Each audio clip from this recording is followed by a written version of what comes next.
Rowlatt act को काला कानून भी कहा जाता है। यह 19 मार्च 1919 को भारत की ब्रिटिश सरकार द्वारा भारत में उभर रहे राष्ट्रीय आंदोलन को कुचलने के उद्देश्य से निर्मित कानून था। ये कानून सिडनी रॉलेट की अध्यक्षता वाली सेडिशन समिति की सिफारिशों के आधार पर बनाया गया था। रॉलेट एक्ट का सरकारी नाम अराजक और क्रांतिकारी अपराध अधिनियम 1919 the anarchical and revolutionary crime act of 1919 था। इस कानून की मुख्य बातें निम्नलिखित थीं। प्रथम विश्व युद्ध में इंग्लैंड की विजय हुई थी। इस समय ब्रिटिश सरकार ने रॉलेट एक्ट की घोषणा किया। सामान्य तथ्य अराजक और क्रांतिकारी अपराध अधिनियम 1919 इंपीरियल विधान परिषद। चित्र Sydney Arthur Taylor Rowlatt cropped.jpg sir Sydney Rowlatt. 1. British सरकार को यह अधिकार प्राप्त हो गया था कि वह किसी भी भारतीय पर अदालत में बिना मुकदमा चलाए उसे जेल में बंद कर सके। इस कानून के तहत अपराधी को उसके खिलाफ मुकदमा दर्ज करने वाले का नाम जानने का अधिकार भी समाप्त कर दिया गया। 2. राजद्रोह के मुकदमे की सुनवाई के लिए एक अलग न्यायालय स्थापित किया गया।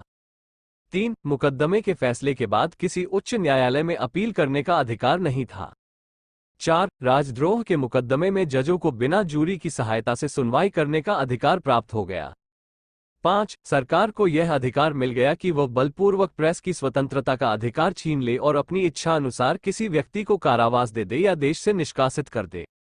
वास्तव में क्रांतिकारी गतिविधियों को कुचलने के नाम पर ब्रिटिश सरकार भारतीयों की व्यक्तिगत स्वतंत्रता को समाप्त कर देना चाहती थी। इस कानून द्वारा वह चाहती थी कि भारतीय किसी भी राजनीतिक आंदोलन में भाग न ले। परिणाम रॉलेट एक्ट के विरोध में पूरे देश में विरोध प्रारंभ हो गया।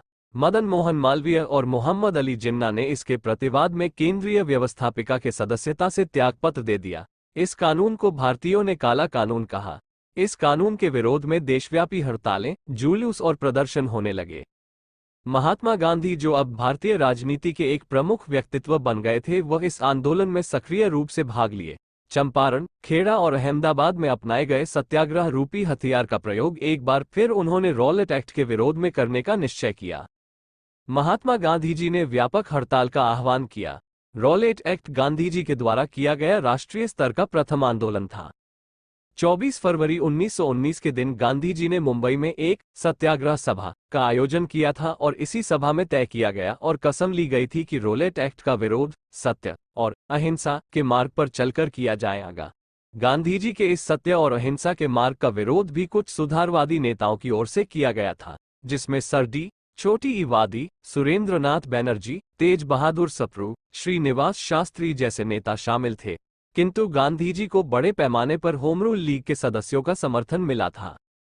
हड़ताल के दौरान दिल्ली आदि कुछ स्थानों पर भारी हिंसा हुई। इस पर गांधी जी ने सत्याग्रह को वापस ले लिया और कहा कि भारत के लोग अभी भी अहिंसा के विषय में दृढ़ रहने के लिए तैयार नहीं है। 13 अप्रैल को सैफुद्दीन किचलू और सत्यपाल की गिरफ्तारी के विरोध में जलियांवाला बाग में लोगों की भीड़ इकट्ठा हुई। अमृतसर में तैनात फौजी कमांडर जनरल डायर ने उस भीड़ पर अंधाधुंध गोलियां चलवाईं। हजारों लोग मारे गए। भीड़ में महिलाएं और बच्चे भी थे। ये घटना ब्रिटिश हुकूमत के काले अध्यायों में से एक है, जिसे जालियांवाला बाग हत्याकांड के नाम से जाना जाता है। इतिहास। रॉलेट एक्ट 26 जनवरी 1919 को रॉलेट एक्ट की स्थापना हुई थी। इस समिति के द्वारा लगभग 4 महीनों तक खोज की गई और रॉलेट समिति की एक रिपोर्ट में भारत के जाबाज देशभक्तों द्वारा स्वतंत्रता के लिए किए गए बड़े बड़े और छोटे आतंकपूर्ण कार्यों को बढ़ा चढ़ाकर बड़े उग्र रूप में प्रस्तुत किया गया था। नौकरशाही के दमन चक्र, मध्यादेश राज, युद्धकाल में धन एकत्र करने और सिपाहियों की भर्ती में सरकार द्वारा कठोरता बरते जाने के कारण अंग्रेजी शासन के खिलाफ भारतीय जनता में तीव्र असंतोष पनप रहा था। देश भर में उग्रवादी घटनाएं घट रही थीं। इस असंतोष को कुचलने के लिए अंग्रेजी सरकार रॉलेट एक्ट लेकर आई। सरकार ने 1916 में न्यायाधीश सिडनी रॉलेट की अध्यक्षता में एक समिति गठित की, जिसे आतंकवाद को कुचलने के लिए एक प्रभावी योजना का निर्माण करना था। रॉलेट कमेटी के सुझावों के आधार पर फरवरी 1918 में केंद्रीय विधान परिषद में 2 विधेयक पेश किए गए। इनमें से एक विधेयक परिषद के भारतीय सदस्यों के विरोध के बाद भी पास कर दिया गया। इसके आधार पर 1919 में रॉलेट एक्ट पारित किया गया।